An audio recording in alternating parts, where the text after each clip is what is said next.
Hello everyone, welcome back to this channel. In this video, I will show you the easy and clear steps on how to hide your view history Google Sheets on computer. So how to hide your view history Google Sheets on computer. Make sure you keep watching this video until the end. Let's get started right away. Firstly, just go to the Google Sheets application on your computer or laptop. And this is the initial display on Google Sheets.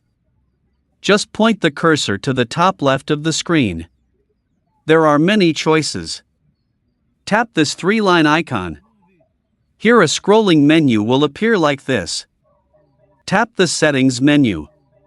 Now here it is in the Settings menu. And there are several menu options.